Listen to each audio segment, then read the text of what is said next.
But we also had budgeted fundraisers. Yeah. Okay.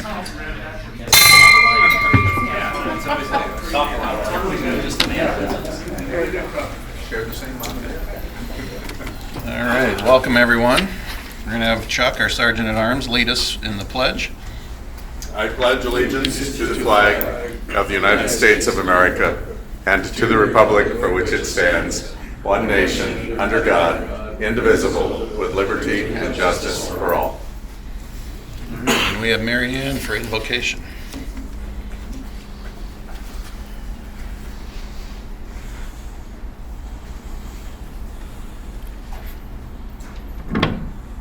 Moving beyond resentments. For years, a man struggled to forgive someone who had hurt him very deeply. Despite years of praying for a change of heart, as well as participating in counseling, he simply could not forgive him. Then one day, he had an opportunity to support him in a business endeavor. To his surprise, he felt an inner nudge to actually promote his work. After doing so, he felt an immediate release of his bitterness, and they eventually reconciled. We may not understand how, but we can be sure that when we follow Christ, we will move beyond our hardened opinions and resentments, and we all have them, and into a heart full of love. Amen. Thanks, Marion. And I don't think we had any guests today. Just looking around, I don't think so. All right, so club announcements. We will be doing the Red Cross blood drive. We just need to pick a date for that. Most likely Steve in May, right, would be probably the first opportune time. So we just as a club have to pick a date. So I'm open to options if people have specific days that work. And then also we have to find a location, whether that's here. I haven't talked to club staff, or Steve said you've done them down at Grand Harbor, and we could do it down there as well. I've done them. Yeah, me too. And Five Flags too? Yeah. Okay. Yeah. So we'll be talking about that at the board meeting, but if anybody has any suggestions about that, we just need to have some volunteers to help, with drinks and snacks afterwards. So Steve, do you have a sense of how many people normally they do that? It's only like maybe at most 6 people. 6 people? They provide some of their own stuff too, but it's really pretty easy volunteer work. Yep. Okay. So we'll look at setting that date in May for the blood drive. We will have officer elections coming up. It's that time now. We're into March. So we usually look at officer nominations and then election process so that we get everything kind of set before we approach the end of the fiscal year, which is June 30. So be thinking about if you're willing to serve in an officer capacity. We will be looking for the vice president as HR takes over next year and Scott Goings follows HR. Then we'll need a vice president. So we'll have the new tag team duo take over. So we'll need a vice president, and then we'll have 2 directors that will term off. So we'll be looking for 2 directors as well. So please throw your hat in the ring if you could, or nominate one of your fellow Rotarians for that role. New members are eligible. New members? I found that out my first year. Yes. HR was drafted in pretty quickly. Well, that's a testament, HR. No. You guys are in for a whole trouble. Nobody knew that. Yeah, I know. So, and just remember, I've mentioned this before, but this club is what we make of it. So Rotary International and the district gives us guidelines, but what we all collectively do to this club makes it what it is. So if you want to participate and improve it, make it better, other things, then please, put your hat in the ring. So we'll look at having elections in the next few weeks. Yep. All right. So that's my club announcements for today. NC Pets this weekend. Oh, NC Pets this weekend. So yes, HR and Scott are eligible for what they call, it's North Central President-elect training. So you hear this NC Pets term. I never knew what the heck that stood for when I started, but that's we're in the North Central District, and it's President-elect training. HR, would you like to make any comments about that? Or No, it's all virtual this year. Last year was what, Minnesota? It was at Mayo Clinic Mayo last Clinic, year. Rochester. So Yeah. it's virtual. The club, if you do not decide to sign up, anybody's eligible, but if you Yes. decide to sign up next year, the district reimburses you, or is it the club?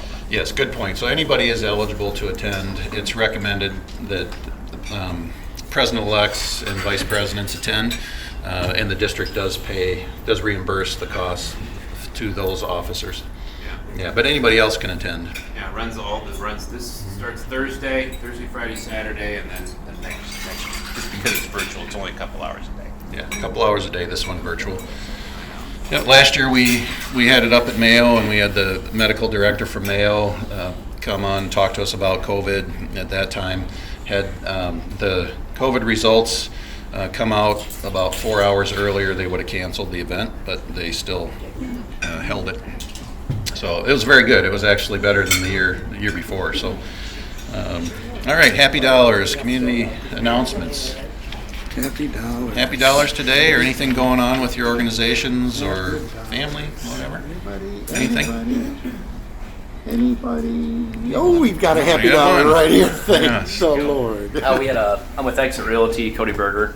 We had a client that last week they were in between. They had just sold their former house, they're moving into a new house, and they were living in temporary quarters. And the home that they were living in completely burned down. They had just canceled all their insurance.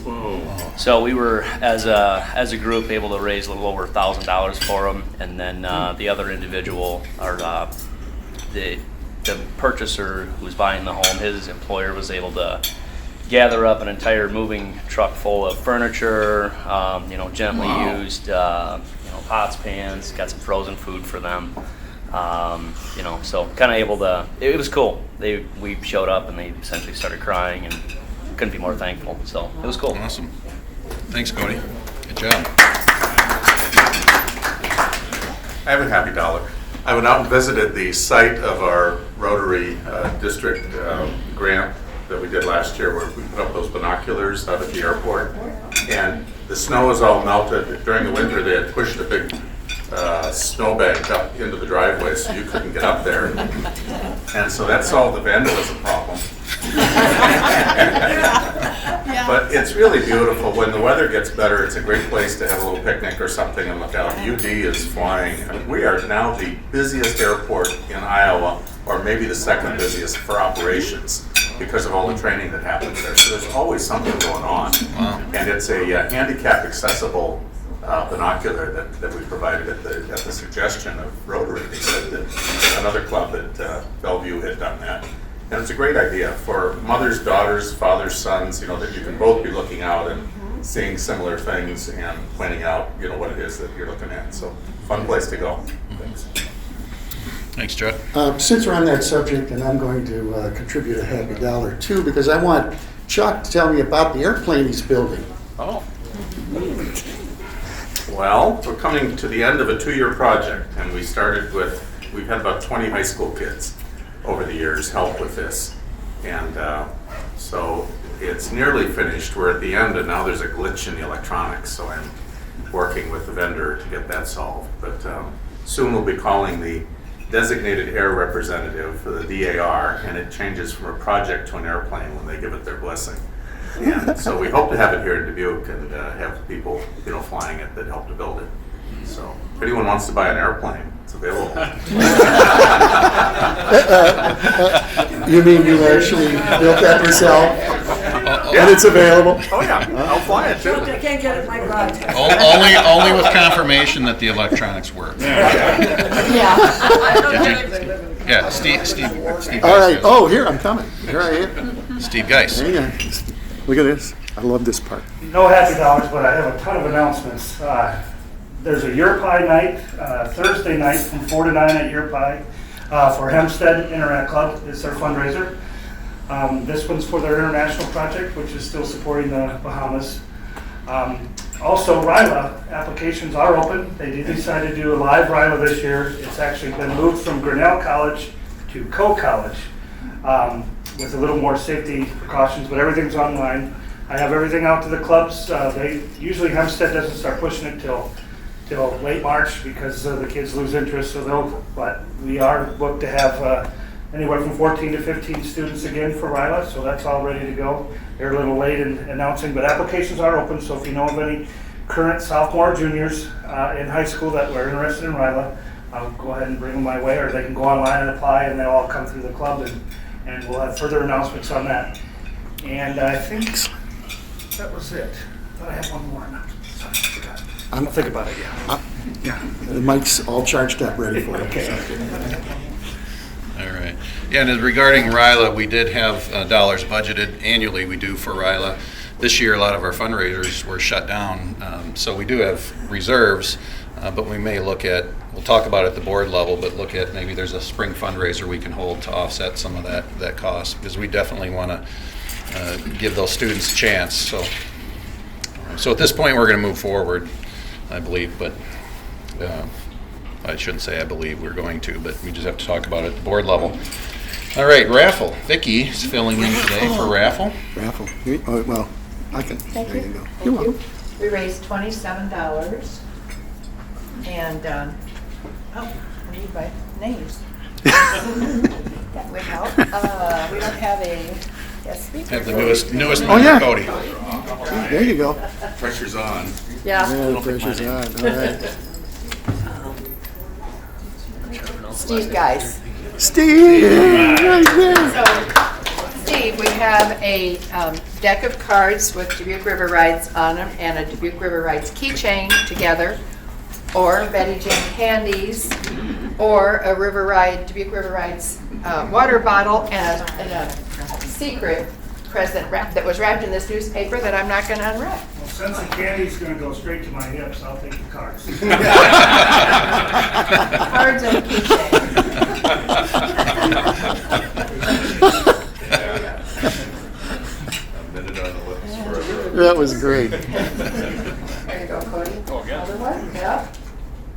There you go. HR. Oh, my God. He probably wants the, Considering I'll be in the doghouse for something this week, I'll take the chocolates to make up for it. that's what I figured. Connie will like Coke. One more. Cody. In the doghouse every week or what? I don't know what I do. It's something I say every time. Scott. Scott Ellerbach. Scott, Ellerbach. Where is he? Right over Oh, there. there he is. All by himself. Okay, you get the water bottle and then you can unwrap the seat, the mystery gift, yes. Mystery gift. And you'll be able to. Stay right here. Let's know what unwrap it the is. mystery Okay. gift. Unwrapping the mystery gift. Drum roll. Drum roll. Oh. What does it say on it, by the way? Yeah, is it from a? Spirit of Dubuque. Oh, it's a Spirit of Dubuque. Oh, Of Dubuque. And very it's got a little, nice. boat on Well, you it. know where that comes from. Very cute. Yes, Yeah. thank you, Walt. You have donated quite a few things. More. Keep them coming, Walt. It's not an exclusive group then.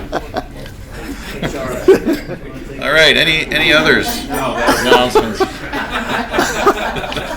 Oh, my God. Somebody's gonna get in trouble if you keep talking about that, I think. You know, if it wasn't for Walt, we'd be auctioning off the silverware and probably the glassware either. Yes. All right, so our speaker, Scott, you do the introductions.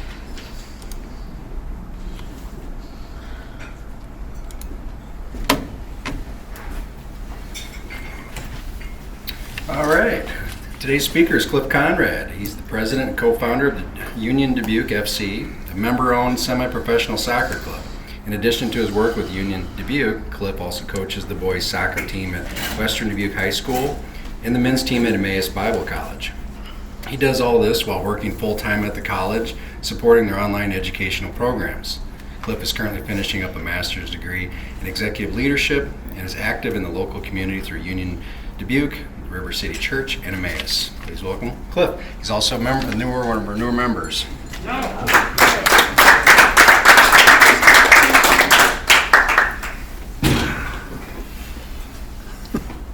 Good afternoon, everyone. Thanks for allowing me to come here, and thanks, Scott, for the invitation. As a new Rotarian, I'm really looking forward to getting to know some of you more over the next weeks, months maybe, it might take. But thank you just so much. It's really great to be kind of joining this community. So again, my name is Cliff Conrad. I am the president and co-founder of Union Dubuque FC football club. It stands for, but we do play soccer, which is only slightly confusing sometimes to some people. So a bit about myself. I've been in Dubuque for about 6 years now.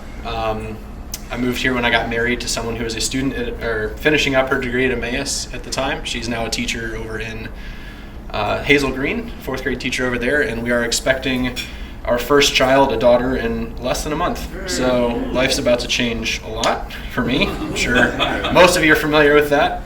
I'm looking forward to it. Hopefully our dog is as excited about it as we are. I'm guessing that's not going to be the case. So Scott mentioned I'm finishing up my master's degree in leadership, and I've really enjoyed studying leadership and kind of how it applies to so many different areas, whether you're, like at Emmaus, where I'm just kind of a part of the machine there, or at Union Dubuque, where I have, the kind of privilege of leading the club right now. So I've really enjoyed that, and hopefully should finish up this summer, assuming baby doesn't get in the way too much of being able to finish that. So I'm here today to tell you a little bit about Union Dubuque FC and just a little bit about what we're doing in the community. I have been here before, so if you recognize me, it was probably because I was here like 3 years ago, giving a much worse version, hopefully, of this presentation. Well, it's not really a presentation because I don't have a PowerPoint. So this spiel, it was worse then, I promise. It's been much improved in the 3 or 4 years since then. So Union Dubuque, we're obviously a soccer club on the face of it. We were founded in 2017.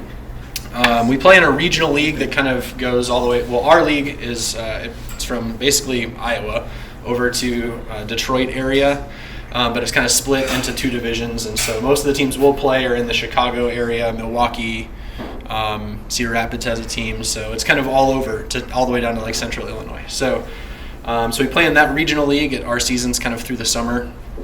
But we also play in national cup competitions like the National Amateur Cup and the U.S. Open Cup, which is where we kind of get the opportunity to play against the professional teams in our country, which is a really interesting opportunity that you get in soccer that you don't get in a lot of other sports.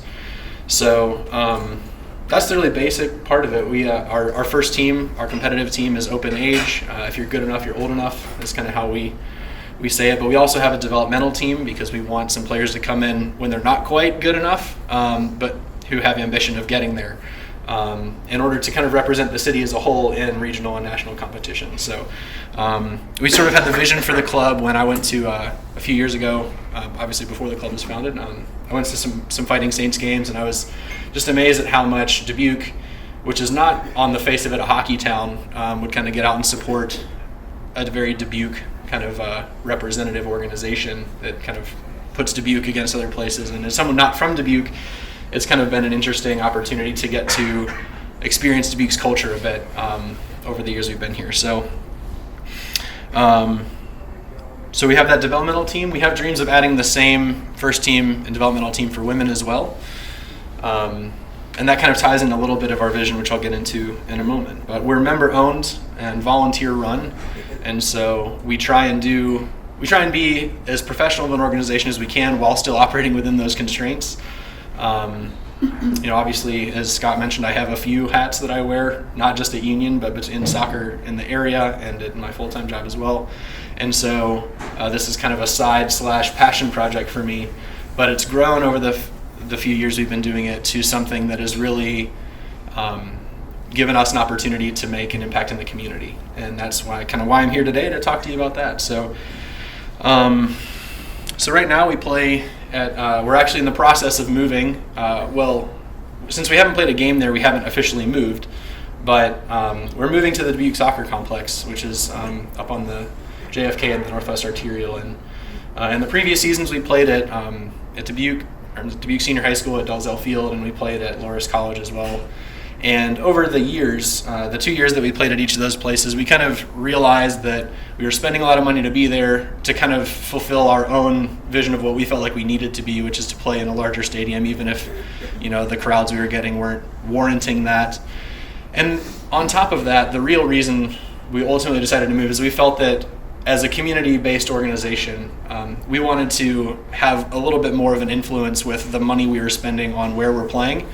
And with all respect to the school district and Loras College, it just felt like the large checks we were writing them just disappeared into some vat, whereas the Dubuque Soccer Complex is a wonderful facility that we felt like we could actually make an impact on by being there. So by bringing more awareness to the facility itself, by playing there, by hopefully being able to invest some of the money that we make or through partnerships with our sponsors to bring amenities there that aren't there right now, we really are looking forward to playing at the complex and kind of the opportunity that there is to create almost our own environment there instead of kind of using the prepackaged what we get at each of those other stadiums that we've been at in the past. So we're really looking forward to that. Our season will kick off in just about a month with our first match in the National Amateur Cup in April, early April. So hopefully the weather holds out for that.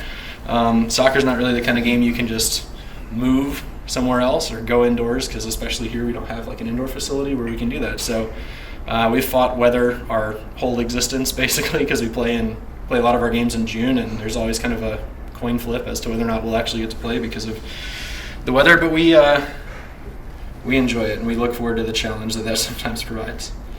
So as I mentioned, I'm here today to kind of talk about the more community-focused aspect of what we're doing at Union. And one of the things that we've been asking ourselves since 2017 when we were founded is, what are we when we're not playing soccer? Which for us is a serious portion of the year because our season is only 3 to 4 months long. And in order to figure that out, we've been just kind of trying to be present, listen to what our members are saying, listen to what is important to them, and where we see there's need in the Dubuque community. And so on the face of it, even though we're just a soccer club, and we've been asking ourselves, what else are we? It's kind of a hard question to answer, especially when you also want to immediately try and start doing that kind of stuff. But thankfully we've been moving slow enough, and the year that we've had off because of COVID has really allowed us to think about that and really focus on our identity as a club and as an organization in the community. And so what we ultimately came back around to is we want to be the best club we can possibly be, and that is hopelessly vague and not anywhere detailed enough to build any kind of strategy on. So I kept asking myself, what does that mean? What is the best we can possibly be? Because that just doesn't get anywhere. And it kind of came back around to 3 things that we sort of decided that we wanted to be or embody. And the first is, as a club, we wanted to be the best community you could be a part of. Because we're member-driven and member-owned, and our members volunteer at games and all this sort of stuff, and a lot of our members are just fans and they come and support at games, we wanted to be an organization where anyone could belong, and where everyone just has that community in whatever the community is doing, and the events we're having or anything, is just the best place to be, the best community to be part of. Where your friends are, where your neighbors are, and where you can do things that you feel like are meaningful, right? In a way not ultimately dissimilar from Rotary Club. So the second part of our what is the best we can be was we want to have the best events, the most fun events you can have, right? And so we've really been focusing on tuning up the experience at game day to try and make it engaging, to try and make it something that people come because they maybe like soccer or because they had heard about us somehow, but stay because it was just such a great time that they want to keep coming back. And the way that we structure our ticket prices makes it so that no one's ever going to really be priced out of being there. And so we want to continue to invest in the experience at the games so that people are like, wow, that's a great event. And as we think about adding other teams or even other sports, which is kind of under consideration as well, we want that same sort of concept of being the best experience to also play out in how we plan those events. And finally, not ultimately unrelated from the first point, is we want to be a community that does, or an organization that does the most good that we can do for the community. And this is something, as I said, we've been trying to develop for years, and it's not something that I don't think any of us who run the club or run the board or work kind of in the operational side are uniquely qualified to decide without the input of our members. But a good example of this is we were a day away from starting the high school soccer season last year when COVID just shut the entire thing down. And what was originally a 1-month cancellation led to the entire season just being wiped away. And as a coach at Western Dubuque, I had 16 seniors on my team who missed out on their senior season. And so one of the things we decided, we're like, hey, we're a soccer club, we can do soccer things. Let's host like a senior bowl thing for all the high school seniors this year who missed out on their final season. And so we did it up. We got some of our sponsors to provide custom jerseys for them, with names and numbers, and just to let them have a good time with their teammates one more time because they missed out on the entire season. So we were able to do that. We got about 25 students, 30 students from all the area high schools, all the way down to Macokota and Bellevue, and so not just Dubuque, but kind of the surrounding area as well. And we just had a great time. We had a good game. It was a great exhibition. It was like 6-5, which is really abnormal for a soccer game, but it was an exhibition. They were having fun. And so we had a lot of fun putting on that event. And we're like, hey, this is the kind of stuff we really want to do. We really want to make a difference for some of these people, just even if it's one time like this. But ultimately, we want to contribute on the long term to the community in ways similar to that by making that event an annual thing, which we're doing now. So now, while there's not quite the same need for it, we're hoping that it can just be kind of the nice little capstone on the end of the high school soccer season for people to come and participate in and just have fun one more time with their class or with their teammates. So when it comes to our community relations, if you want to call it that, it's all sort of founded in our club's vision, which is to inspire great things in the community. And that a little bit is built out of our founding story, a little bit, our club's history. So myself, I'm not really even a soccer person or a business person or a leadership person, but I went to school at Moody Bible Institute in Chicago and got a degree in theology and started working at a Bible college in online education. So there's just all kinds of mismatch and dissonance here going on. But around the time that we were founding our club, there was all sorts of business news going on, as there always is, and seemed like as every article I read, it was this young founder who graduated from Harvard, or this guy who graduated from MIT or Stanford, and I was like, why does it seem like they get to do all the cool stuff? Or it just kind of seems that way. And so me and a couple friends, a coworker of mine at Emmaus, decided, well, first we thought it would be really cool if something like Union existed in town because we were soccer fans, and then we decided, hey, why don't we just do it? I think we probably could. And so out of that story, we just kind of kept talking about it, and soon enough we had a soccer club to deal with. So one of the things we wanted to tell people, especially young people, is like, you can have ambition, do cool stuff. Everyone who comes and volunteers for the club, whether as an intern or operationally on game day, we want you to bring something creative and actually contribute to what we're doing instead of just, oh, what do I do now? Check-in boxes, moving things around, that kind of stuff. We want people to be genuinely creative in their work for Union. Another initiative that we have is recently we've sort of been focusing down on what it is we want to be. So we're finally arriving, and soccer, kind of around America especially, is not particularly an accessible sport. It's one that is normally, like when you think of soccer, a lot of times you think of suburbia, expensive, especially to play at competitive levels all the way through high school. And so we've decided that one of our initiatives is going to be to try and expand access to the game for players who don't have access, whether it's because they've never heard of the game or never had any interest in trying it, or because they've just never been able to because it's too expensive to play at any of the clubs in town, or they just, it's too far. And so we've really thought about how do we get new people into the game. And there's a reason for that. It's not just because we want people to play soccer and we're a soccer club and that's cool. It's because we believe that around the world, soccer is a force that brings people together, right? Anytime a community gets together and plays a game, even something as simple as soccer, there's the opportunity to meet new people. A lot of times it's people who aren't like you. Maybe they look different. Maybe they're older or younger. Soccer it's accessible for everyone around the world, and it's so easy to get to in just about everywhere except here. And so we want to try and bring people to the game because we think the game will bring those people together, and we think that when we do that, our community as a whole benefits from it. But I think that we're more compassionate and caring, and we support each other more than we might normally if we just don't know people. I've met more people through starting this club and running it than I ever did in any other capacity of mine, and hopefully all of you will be included in that at some point in the over the next few months. I'll get to meet you guys, but that's really what we're about. Is we want to bring people together through the game. And it's really great that we sort of have that opportunity to do so.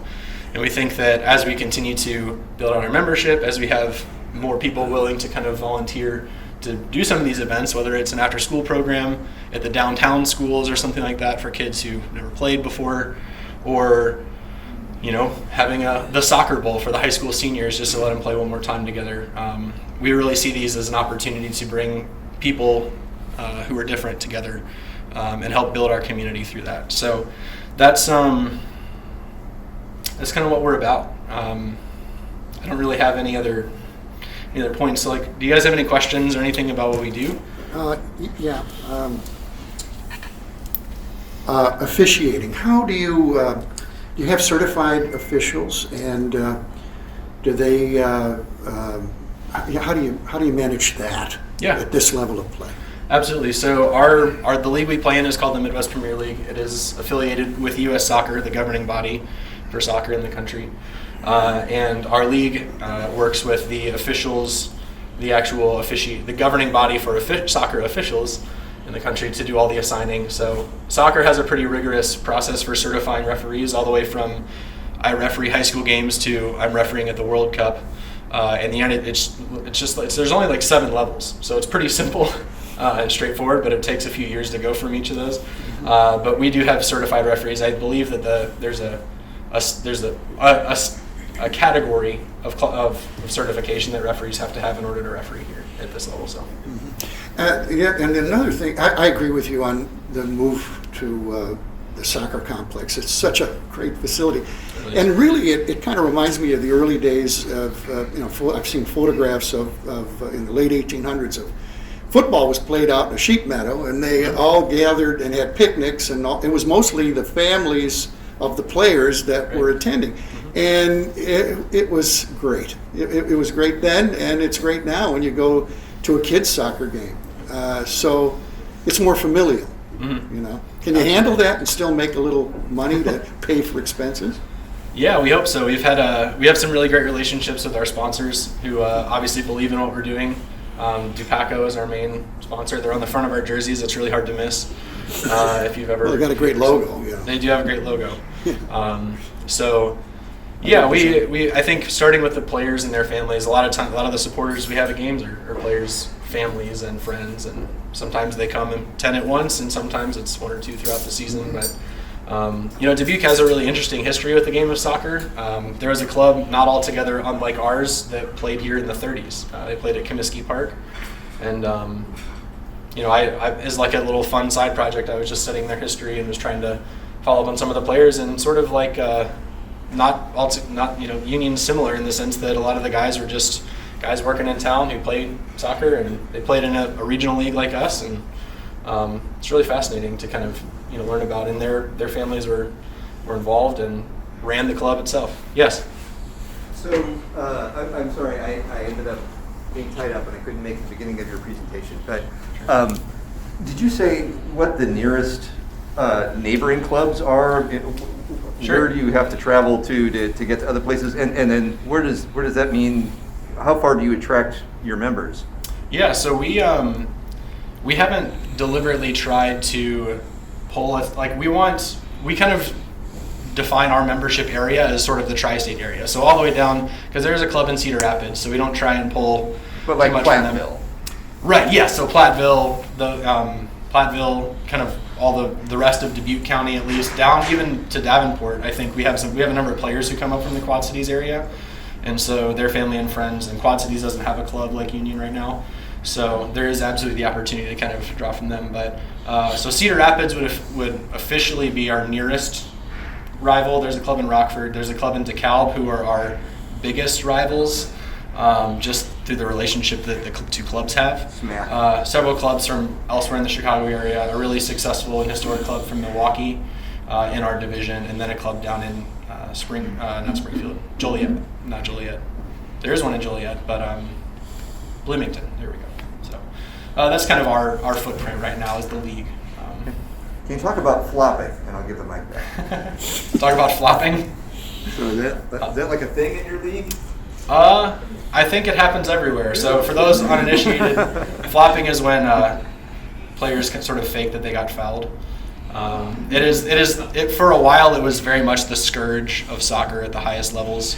I think the rules makers have done a really good job of penalizing it, especially retroactively, especially in cases where players did succeed in, fooling a referee or something like that.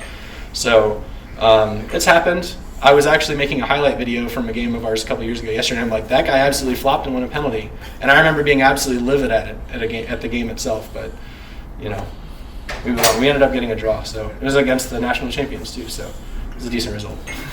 Any other questions? Oh, right over here.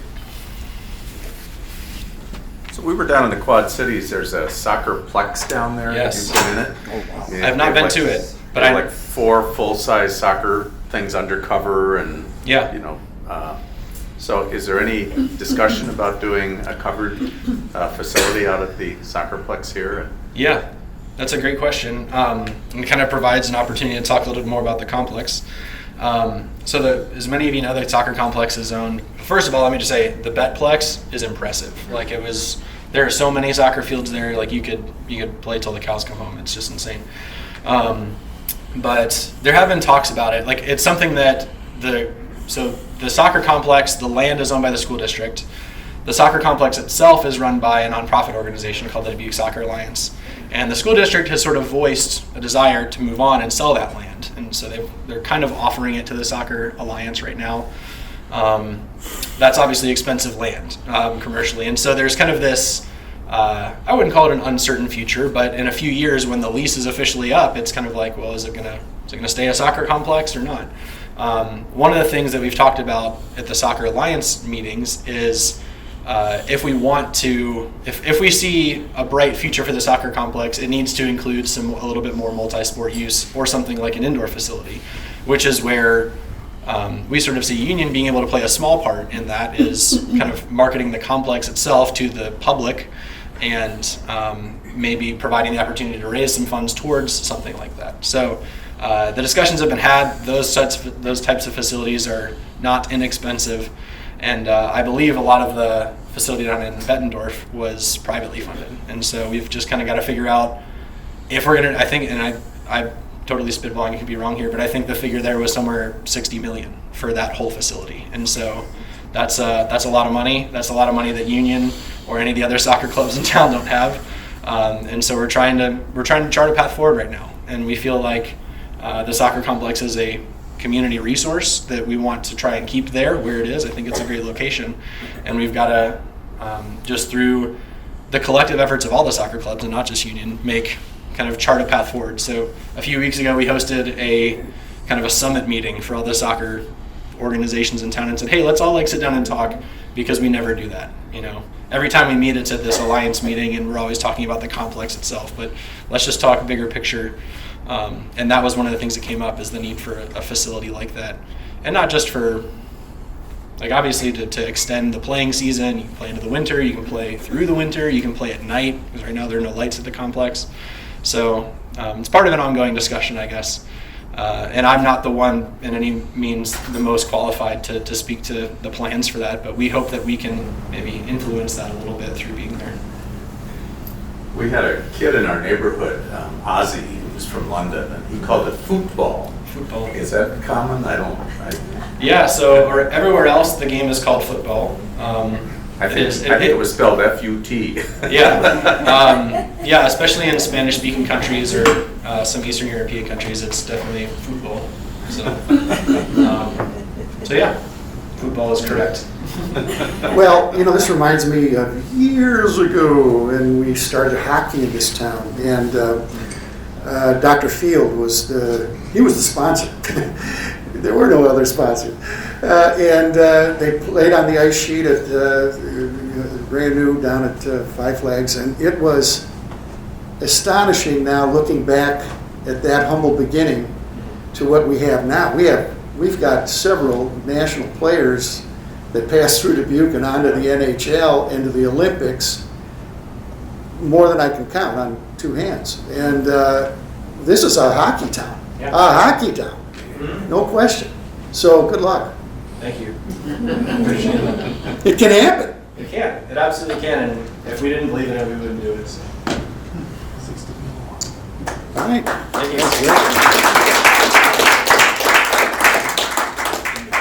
right. Thanks, Cliff. Good luck to you. And that's it. I don't have anything else for today, so we're adjourned. Afterwards, we have the board meeting, so members, please stay around. Have a great week, everyone.